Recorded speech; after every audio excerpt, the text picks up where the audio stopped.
Welcome back to the Hustle Unfiltered podcast with your hosts. Kayla Serta. What's doing? How's the prep life? You're the other host. I'm the other host, Jackson. I'm just trying to make it about you because I care about you. Oh, how cute. Where's the rest of you, by the way? Is it coming later? Yeah, this girl is wasting away as we speak. Waste gone. Give us an update. We have had protocols change this week. So I've actually got my food dropped for the first time in 9 weeks. This is the 9th week of prep. So we saw some fluctuation on the scale like the last 2 weeks. I also had a refeed as well, which you would know about.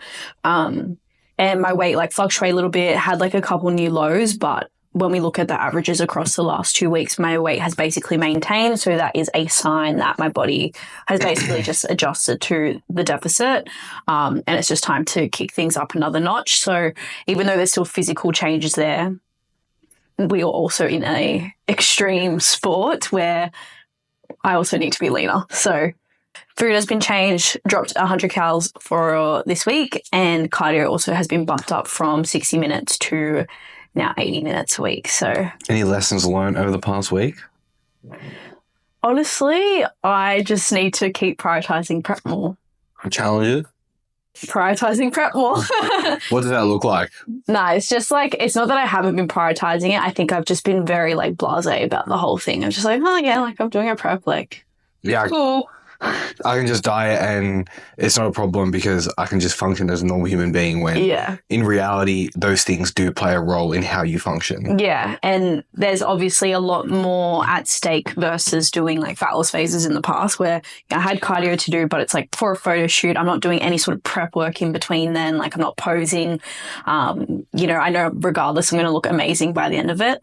Whereas there's another level of like, and there's like requirements at it. Like there's more boxes to tick. Yeah. And there's no room for error, essentially, which there really hasn't been. But yeah, I said it to you the other day where I think it was basically that what I went to say was what I said to you the other day was that you need to be able to be okay with spending more time in the gym. Yeah. Because there's going to come a point where you really, really don't want to, but you have to. Yeah. I think that's been the biggest sort of challenge for me to recognize and understand that like I am going to have to live in the gym at some point, and that gets to be okay. If you combine training, cardio, posing, and then just like if you got steps to do as well, then you need to be okay with like the amount of time that you're going to spend in that gym. Yeah, so I'd say it's just a challenge for just more so for my own like functioning. Like I'm so used to just doing things how I normally do, and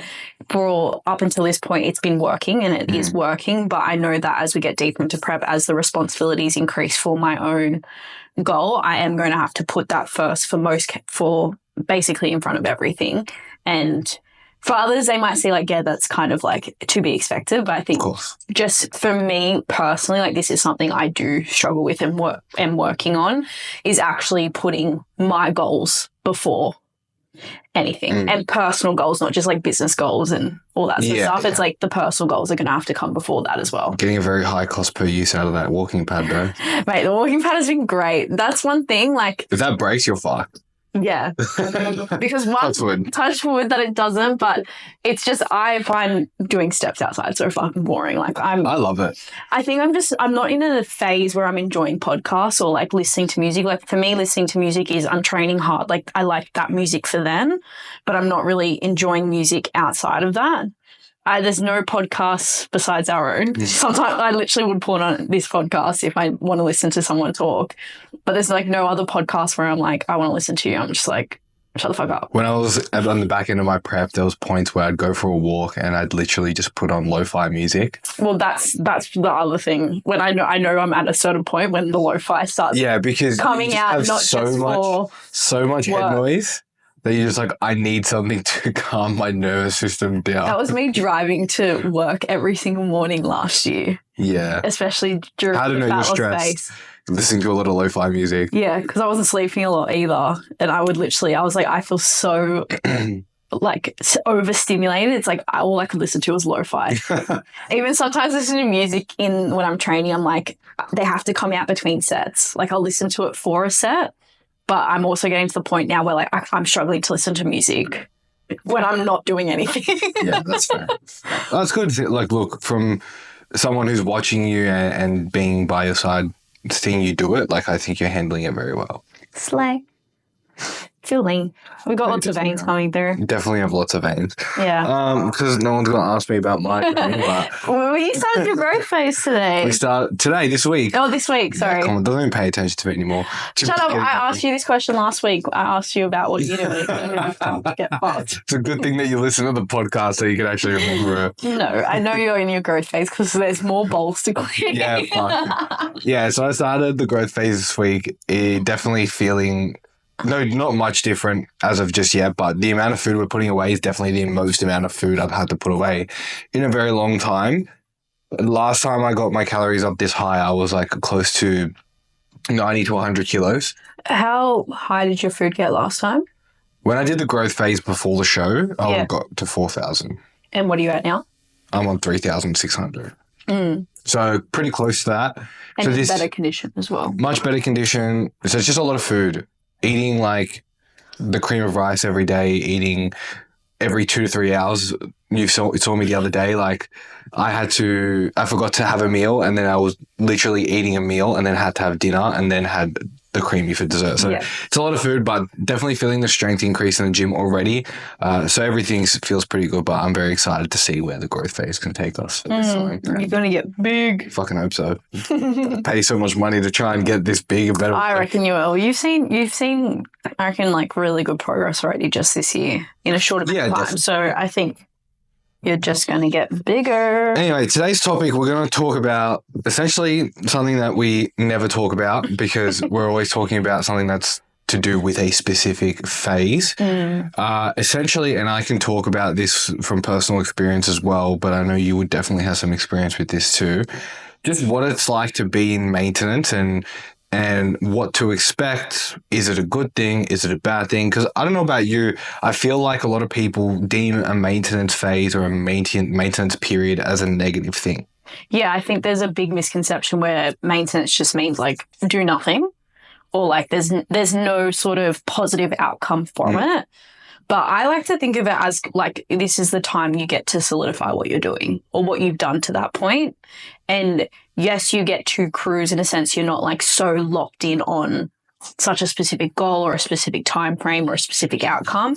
But like this is the opportunity you have to put into practice everything you've done to this point while still having a little bit more flexibility with, you know, not being on a time constraint, not being in a time frame, all those sorts of things as well.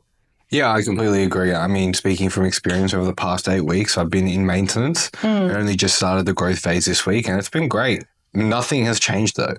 Yeah. And I think that's where a lot of people tend to go wrong is they hold this really high standard for a fat loss phase, for a growth phase, make a ton of progress. And then the second a maintenance phase hits, all of a sudden they're not hitting those same boxes or ticking those same boxes as they were when they were in those phases.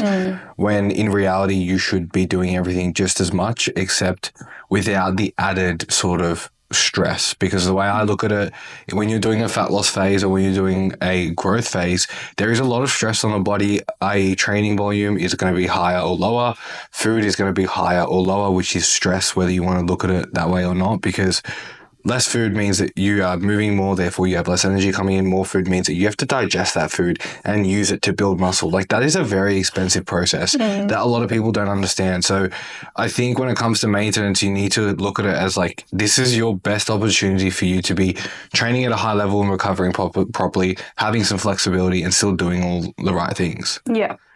If you're coaching someone entering into a maintenance phase, what would you be saying to them to expect and metrics to hit?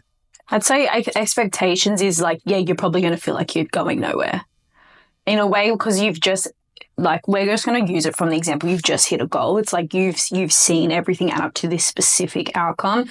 It can feel like this isn't actually moving you forward. It feels like you're just kind of staying where you are. It's just that this process is a little bit more longer, and it's a little bit more, or your wins are going to look a little bit differently, and you need to put an emphasis on those wins to understand, like, yeah, I'm still moving forward. I'm still doing something. I'm still showing up for myself. It's just not to the extreme of being in a build or trying to lose weight. And like those wins would look like, you know, incorporating more flexibility into your diet, and it not being, oh, I'm either dieting and building or I'm just eating whatever the fuck I want. It's like you've actually still got structure with your meals. Like if you can do that and you can incorporate a little bit of flexibility, maybe 1 meal out, 2 meals out a week, for example, but you're still fueling your body to support your energy levels, your digestion, your training, your recovery, that's a win. And that's the win for the maintenance phase of things with your nutrition. Or maybe it even looks like, you know, reducing how many days you track your food, for example, and learning to actually be able to control your nutrition and be in control of the food you eat without having to track every single metric as well. That could look like that on the nutrition front. On the training front, it's like you're still getting stronger. You're still building muscle. Like you're still striving for performance goals in the gym. And I'd say that would be a really big focus for a lot of the girls that I do work with. We put a big focus on their training. Yeah, same. Because it's like you see those wins probably stack up a lot more quicker than you would with the other wins. But you can see visually like your progress when you look back on your training program. It's like, cool, I'm actually lifting heavier than the start of the training block. So that means we're making progress there. And then I think just like overall lifestyle as well is just like, you know, you feel very confident in what you're doing. You don't overthink the choices you're making. You're just like, this is my lifestyle. It's not any sort of like chore to do all the things, because they make you happy and they fill your cup as well, regardless if you're in a deficit or in a build. Yeah, as well as all the things you mentioned, like obviously they're great points. I think another thing that you can even add to that is you can't always be striving towards the next thing. I think most of the people that we train, including ourselves, are very high achievers and always want to reach the next goal, the next goalpost. And before they even reach that goalpost, it's already moved again. So the maintenance phase can be really difficult, but the way I look at it is that think of it as a step back so that you can take another 10 steps forward. Yeah, like we do in your training program. Like the first 2 weeks, you're finding your feet with your program. You're not lifting heavy like you would on the last week of your program. You need to take a couple steps back there to beat what you did last program. Yeah, exactly. And even for me, like coming into this growth phase, it's been great because I feel ready for it. Yeah. Whereas like if I was finishing that mini car going straight into a growth phase, I'm like, fuck, I'm hungry now, I'm full all the fucking time. Yeah. There's no like second minute to just take a breath and be like, oh yeah, okay, I'm ready to go. It's just straight into the next thing, which I think in longevity, it's not the greatest of things. And also when you think about it, maintenance is kind of where you want to end up. I would say like if I wasn't pursuing this goal, or if I didn't have these goals of mine, and once I finished pursuing all these goals, like that's where I would want to spend majority of my lifetime. Well, that's the thing, right? Like you'd want to spend most of your time for however many years you live at maintenance. Yeah, exactly, because you want to keep the goal. And if your goal isn't to build exceptional amounts of muscle, which that's not everyone's goal, then you would want to be able to spend a lot of time at maintenance, because that means you're not losing weight, that means you're not adding weight, but it doesn't mean you're not making progress. And I think that's the most important thing. Like you can still recomp your body, you can still build muscle, you can still lose body fat, but you still need to be doing all the right things when you're there. Yeah. You can't just, oh, my maintenance, my body weight's not moving, but I'm eating like shit all the time. It's like, as you said, introduce the flexibility. And I think maintenance is a great time for you to trying to see and earn that like flexibility in a way. Yeah. Or like learn the skills of what it takes to be a little bit flexible. Yeah. I remember when I finished my diet with the show, Jason was like, I know this looks scary, like going out for a meal, but it's like you need to relearn how to be flexible. Yeah. I think a lot of it is building trust in yourself that you can make the right decisions without it being tied to such a specific goal. Yeah. Because I think that's where a lot of people can go wrong as well. It's like, oh, well, I have no reason to say no to the meal. So it's like, I'm going to say yes and do 10 more things on top of that, because what do I do in this situation? So I think it's a really great phase, not just for your body in terms of reducing all this stress, but even just mentally, like giving yourself the opportunity to see how consistent you can be even when there's no goal attached. Yeah, because I really don't like that mindset that people can only achieve something when there's a goal. Yeah. Or they can only achieve They can only lock in if there's a specific goal. It's like looking at more as a lifestyle as well. Yeah, like if you're someone that only locks in when there's a goal, I feel like that's kind of... It's the all or nothing. Yeah, it's a bit of a distorted way of thinking, if you ask me, because you're only going to do it when there's a favourable outcome, but like the favourable outcome of maintenance is for you to stay looking the way that you do. Stay looking the way you do, stay like living the way that you do, and like feel good, like genuinely like feel content with who you are.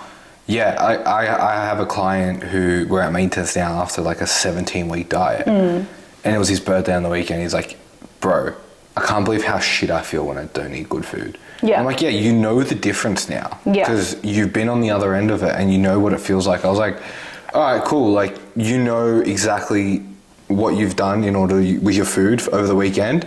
Now it's time to dig back up again and go back to feeling good. And he knows that now, he's learned that lesson. Yeah. But that's the power of maintenance, because even though he doesn't have a goal, yes, he had some flexibility, but he also realized, oh, fuck, I don't feel good when I don't do this. Yeah. And that's where you learn a lot. Yeah. And I think that's a big thing as well too, like after say like you do have a bit of more social meals over the weekend, for example, it's like that not feeling goodness is just the food does not respond well in your body. And that's usually the reason or the lesson you learn of like, okay, having this every now and again is perfect. Like we love that. I enjoy it as well. But is this something I want to be feeling and experiencing often? No. So that's why I eat the way that I do, because it makes me feel good day to day. And then when I do have that, I know it's going to be enjoyed, and I know it's going to be some level of connection with someone or whatever. But then I get back into the swing of things the next day because I'm doing it to feel good. Not because it's good or bad, but because I want to feel good internally. Yeah, another way you can kind of look at it is like a relationship as well. You're not going to put effort in only if the intention behind it is to get something out of it. Right? You're going to do it because you love the person. Like for any guys listening, it's like you're not going to just do something because you want to get sex. And probably girls are the same. But you're not going to just be, I'm going to get this, get them flowers or make them dinner and hopefully I get something in return. It's like, no, you like hanging out with this person, you love them, so I'm going to do them because I want them to feel good. And you can look at the maintenance phase as exactly that. You're honouring yourself and you're respecting yourself by still doing the right thing for yourself without actually getting anything very quickly in return. Yeah. So I think if you could look at it that way, it'll be a much better sort of outcome. But for yourself, how long have you spent at maintenance? Like, what's the longest period? I'd say it's been a while since I've done it. Yeah, but how long were you at maintenance for? I honestly don't even think I could tell you. Bodybuilder life. Maintenance for 4 weeks, then we're on to the next thing. Yeah, I feel like, to be fair, maybe before, like that period before I started with Jason, and like a few weeks with Jason, I think I did spend at maintenance. Yeah, I do remember that, yeah. But for me, that goal was to get ready to go into a build. Well, there you go. So I think I was probably like, after dieting for my first photo shoot, I like started building my food back up, and I probably was at maintenance maybe for like 6 or 8 weeks. Yeah. Knowing what I was eating, that sort of thing. And that was probably the first time I was actually consistent with my nutrition, not being out of a fat loss phase. Because that first fat loss phase, or that fat loss phase for the photo shoot prep, that came off the back of like in and out and chopping and changing and doing all these things, not being in the best position overall. That fat loss phase taught me a lot of habits, and I was like, oh, I should eat vegetables. I should train with food in my body. Like I learnt those sort of foundational habits off the back of that fat loss phase, which carried over to, okay, now I'm doing this, just eating a little bit more food, but I feel slay. And I maintained condition pretty decently after that photo shoot as well, before going into my next build. Yeah, for anyone listening, just remember, we're saying this because we've done it. Yeah, I'm not just pulling shit out of my ass. Yeah, because I remember, when was it? Was it after your second photo shoot? When you were traveling a bit, you went to Coachella and stuff, there was a point where That was the first photo shoot. The first one. And that was before there was a lot of events on, yeah. remember? And you were like, my food's not the greatest. I remember you telling me, like, I'm really annoyed with sort of trying to manage all this stuff. And, yeah. Like, you went through that. Yeah. Look, I think I've learnt a lot since then. And definitely. I used to not eat vegetables. Yeah. Yeah, but like for me, like one of my biggest struggles in the past was very much the same of like, if I'm not working towards a fat loss goal, like I just eat whatever the fuck I want. Yeah. And I think after that fat loss phase, because I got in the best condition of my life at that time, I was like, I don't want to lose this. I knew I couldn't be that lean forever, but at the same time, I was like, I just put all this effort in. Like, I'm not going to undo all of that. So even managing those events, like I knew I had a lot of events on those weekends and it was just sticking to non-negotiables, like make sure I eat before I go, get a lot of my protein in the main meals. Even at Coachella that weekend away, we're in the middle of buttfuck nowhere, but there was a Chipotle near us. So I ordered that. I lived off Chipotle for like 5 days. Can be done. Because it's like rice, veggies, chicken. Yeah, well, it's a good exception. Even when I did the first build out of my show in Bali. Yeah. That was when we started my first build. Yeah. But even then, the maintenance phase post the bodybuilding show, I was the same as you. I didn't want to get fat again. I didn't want to get so big again because before that, I got really uncomfortable. So I made sure I nailed that maintenance phase. And that's another thing that you can look at it. It's like you're using this as a springboard into your next phase. This is a great way for you to set a foundation and enter that phase in the easiest way possible so that you can keep as much as the results that you earn, and it's just going to push you further along. Because let's say that you do a diet, then you go into maintenance and then you want to build, hypothetically, right? You're already at a lean position, so if you execute that maintenance phase well, you're probably going to stay pretty lean, so then you have a longer runway to execute that build. Rather than fucking up our maintenance, putting on a little bit of unwanted weight, and then you have a shorter runway and a shorter window to do that build, and more than likely going to add some extra unwanted body fat. Would you agree with that? Yeah. That's literally the roadmap inside of the Weapons Academy. That's exactly why I built it that way, so that wouldn't happen. There you go. Have you, you've obviously done that yourself as well, right? Yeah, before I started with Jason. Yeah. Yeah, I worked that all out myself. I was figuring that all out along the way.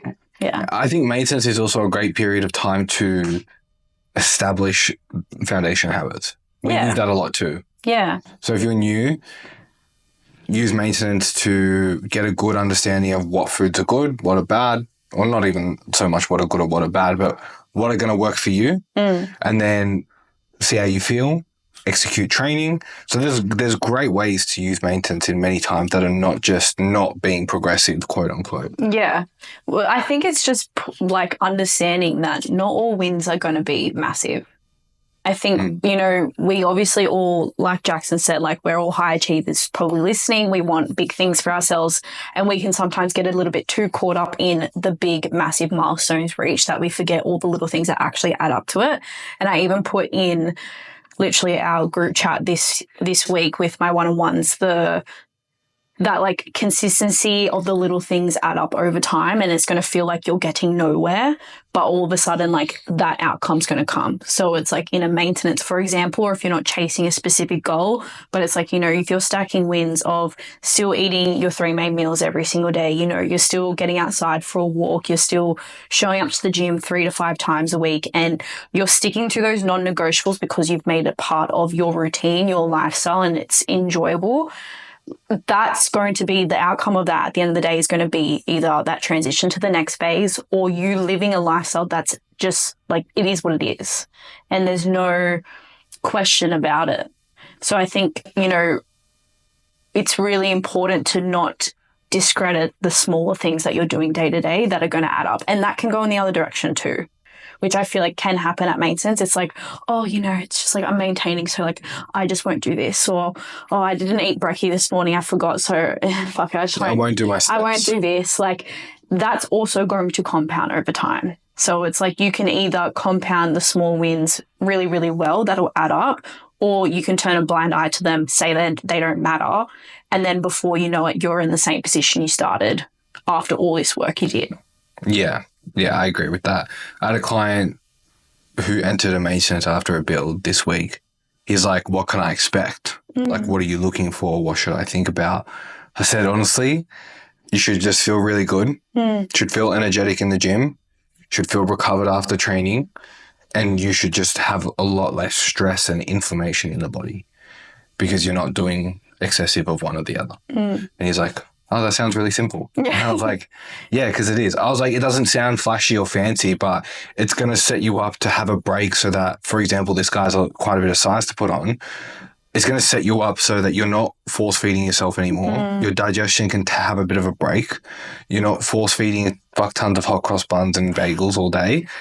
And that way, when we enter the build again, you're ready to go. Yeah. Otherwise, we could have just extended the build. Yeah. But it would have been counterproductive because then motivation drops, adherence drops, excitement drops. Like all these things that were there when you were in the midst of it are slowly dripping off because you've been doing it for so long. So it's a great way to also just break up those maybe longer periods where you need to build and stuff like that as well. And I think it's cool that you mentioned how simple it is, because that's probably another thing that even I've made the mistake of is looking at the exciting things, the fun things, like, oh yeah, I'm in a build, or I'm in a fat loss phase, or I'm chasing this goal. Like, it sounds fun, it sounds exciting, and it doesn't need to always be that way either. Like, it gets to be simple. Like, you being strong, looking fucking amazing, and like enjoying this process doesn't need to be so flashy. Yeah, well, it's the shiny object syndrome as well, because we're always looking for that next thing. We're always looking for the next shiny thing. So if you can escape that mindset with your physique and understand that you don't always need to be stimulated by the next big thing or the next shiny thing that's coming in, like the latest iPhone, like it doesn't need to be that way. You will get further along when you can just remove that emotion and think of it as like, this is just a phase and it will be over soon, and I just need to execute it just like I did any of the other ones. Would you ever take a break from tracking? Oh, yeah, I did for a while when I was doing martial arts and stuff. I stopped for like a year. Oh, that was like yonks ago. Yeah, that was ages ago. I stopped but in for the future, would you take a break from tracking? In the short term, no. Long term, yeah, 100%. Yeah. I always think of that. I'm like, I wonder if I will still do it because I just enjoy it. I'd probably just track protein. Yeah. I'd probably just like make sure I'm getting enough protein per day. Yeah. I don't know, man. I'm going to be a bodybuilder till I die. Yeah. No, I know. That's why I asked you, because I know that I feel like you probably wouldn't for a very long time. Yeah, it will be a while. Yeah. I don't know. For me, it's even at maintenance. It's just I like to know what I'm putting in my body, how much of it. It scratches an itch for me. I agree. When I see numbers, like data is scratching lots of itches. Yeah, we sound like we have so much eating disorder right now. Well, the thing is, like, it's like people who track their money or track their spending. It's like, do they have a money disorder? Yeah. Like, if you're doing it from a place of, I want to have an understanding of what's going in, what's going out, all that sort of stuff. It's like we do the same thing with our food. Yeah, exactly. And like we're doing it from a place of, oh, okay, this explains why I felt like shit because I didn't eat enough carbs yesterday. Whatever it may be. Yeah. I can't see myself stopping tracking anytime soon. Yeah. And if I did, I'd just build myself a meal plan with the amount of calories that I'd need and then just not track it. Yeah. I think a meal plan can actually be a quite good way to get off tracking too. Yeah. Because I feel like if you have your base level diet and then make small adjustments based on that. For example, you got like chicken and rice and then you don't want the chicken and rice anymore. So you keep the rice and you go to beef and you equate to the amount of calories that it would be. Yeah. And all of a sudden you're not tracking, you're just making health conscious decisions. I even like with some of the girls that have been at maintenance, I like to give them like a day or two untracked, where it's like you're still doing the same things, except you're just not inputting the data and you're learning how to make those choices without, does this fit here to the gram? Like when they've been at maintenance phases, I know one of the girls, she she was at maintenance for quite a while, and she was like, I would like to like see how I go, not tracking. And I was like, okay, rather than, we don't need to go 0 to 100, but I think taking like 1 or 2 days a week just to practice how you eat without knowing all the data to back it, I think is really, really beneficial. Or even like if you did want to taper back away from that, doing like 1 or 2 meals or like a meal each day untracked. It's like brekkie, lunch, dinner.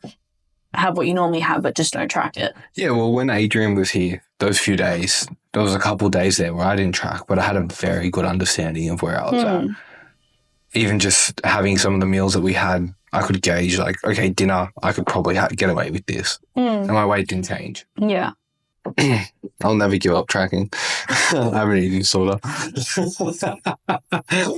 I always think, what pops into my mind when I think about this stuff is like if I'll track when I'm pregnant.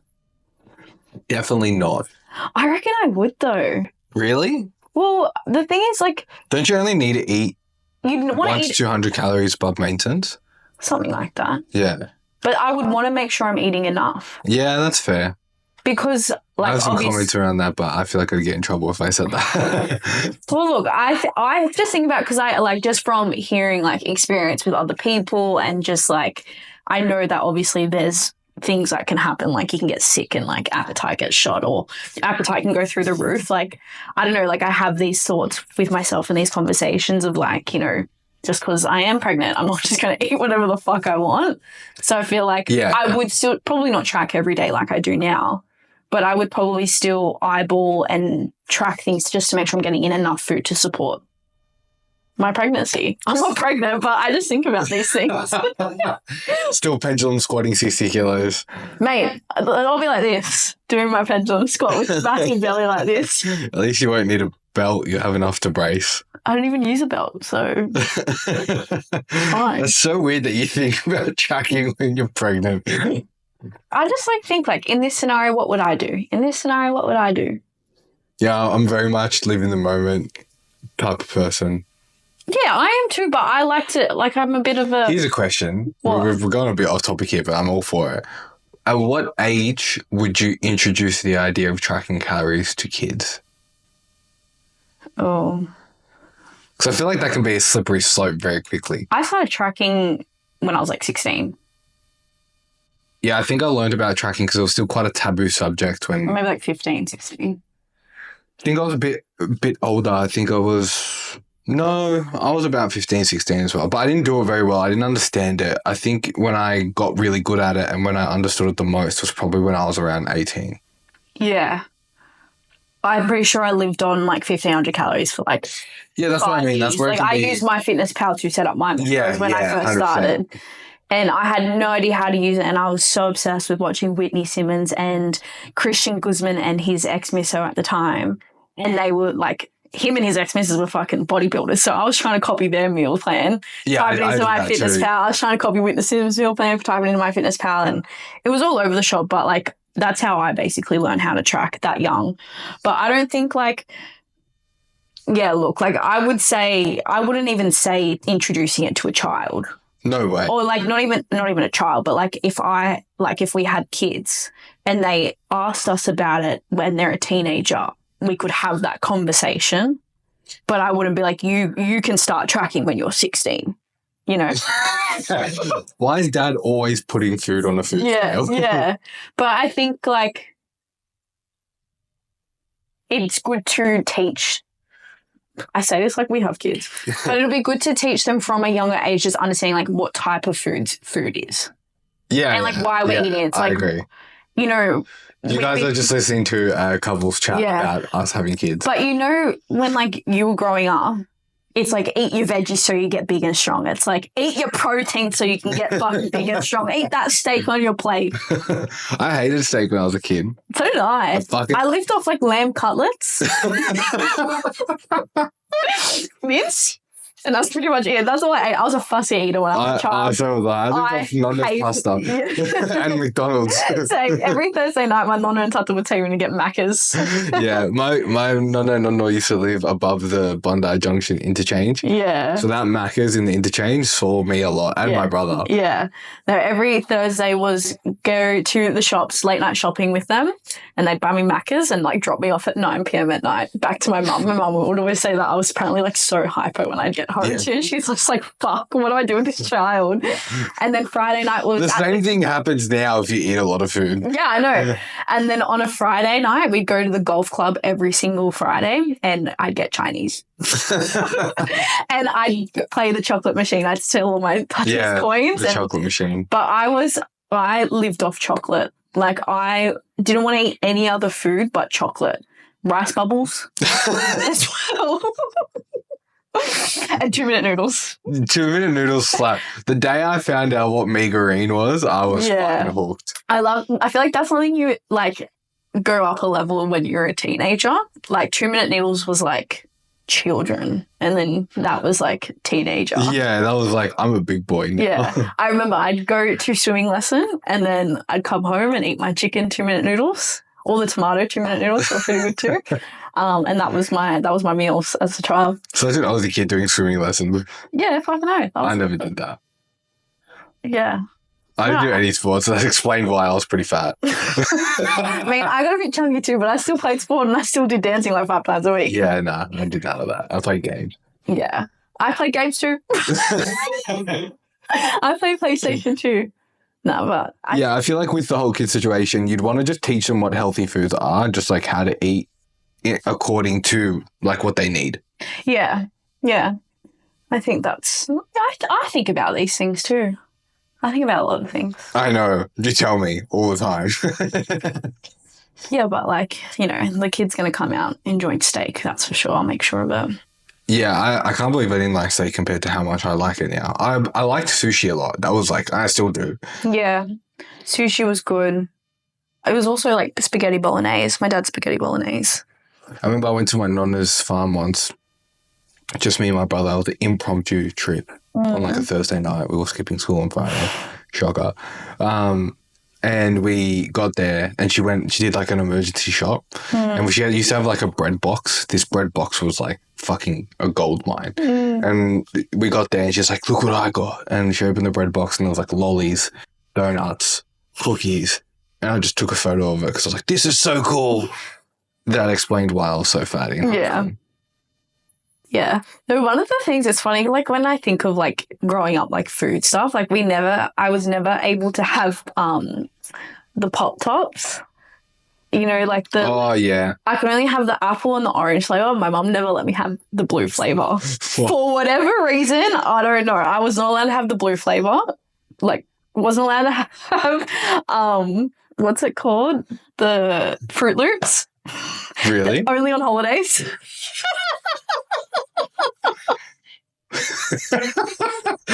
It sounds so fun. And I remember the first time I tried Fruit Loops. Your mum listens to this. Yeah. Fuck. Yeah.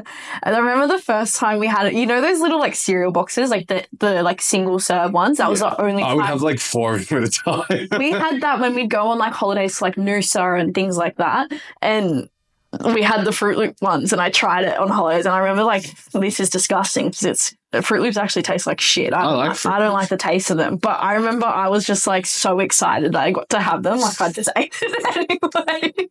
Because I was like, I'm never going to eat this again, but it was actually the most terrible. You're going to the electric chair. I'm never going to eat this again. Yeah, that's funny. But yeah. When Cocoa Pops checks came out, that was like the best day of my life. Yeah. Even though they tasted like all Cocoa Pops. It's just bigger. It was just the checks instead of one. I liked Nutrigrain when I was a kid. Yeah, I still like Nutrigrain. Nutrigrain was like the go-to cereal for me. Or when I used to think Sultana brand was like super healthy. And like Crunchy Nut was super healthy. No, Crunchy Nut was lit. I would even like when I'd stay at my nan's house when I was younger, she'd make me Circle K. No, Oh, yeah. no, so okay, Wait. that's the servo in Bali. Yeah, I was like, what? Special guest. She made me bowl that and then put white sugar on top with milk. That was really good. I know where your head's at. I don't mind being in Bali. I'm sick of being cold and frozen 24/7. Yeah, unfortunately, they have a terrible medical system, which is holding us back. What? I was talking with Jason about it. Oh, yeah. Don't. Yeah. Yeah, well, because I almost died when I was there. You didn't almost die. You just got really sick and isolated. I had 3 days to explore Bali alone, and when I say explore, when I say explore, I went on the Gojek by myself, to the gym by myself, and I did have to walk to a couple shops by myself to get you medication. The shops were across the road, and you went everywhere just without me that you would usually go to. Yeah, getting on a Gojek by myself. Done that before. I don't care about that. It's just I had to actually do things by myself. No emotional support. No emotional support, not at all, but you survived. You're still here to tell the story. We are still here. Anyway, I think we've kind of gone off track there. If you're someone who is tracking and you're in a maintenance phase, you should definitely utilize the maintenance phase to a favorable position so that it can springboard you into the next one. Mm-hmm. Would you agree? 100%. Otherwise, if you do fuck up that phase, it will put you slightly at a disadvantage leading into the next part, and it can kind of pull things back a little bit and prolong the extra results that you might want. And what would fucking it up look like? I think just like not doing the non-negotiables of still sticking to the amount of training sessions that you have assigned, not hitting your macros and your targets consistently, having a few too many meals out, getting drunk too many times a week, all those basic things, and even just basic things like sleeping long enough, recovering, not being overly stressed, which obviously sounds a lot easier said than done, but just managing those things to the best of your ability will always help. And if you don't, that can put you at a disadvantage. Mm-hmm. Agreed. Slay. Go us. We'll see you guys in the next episode. Bye.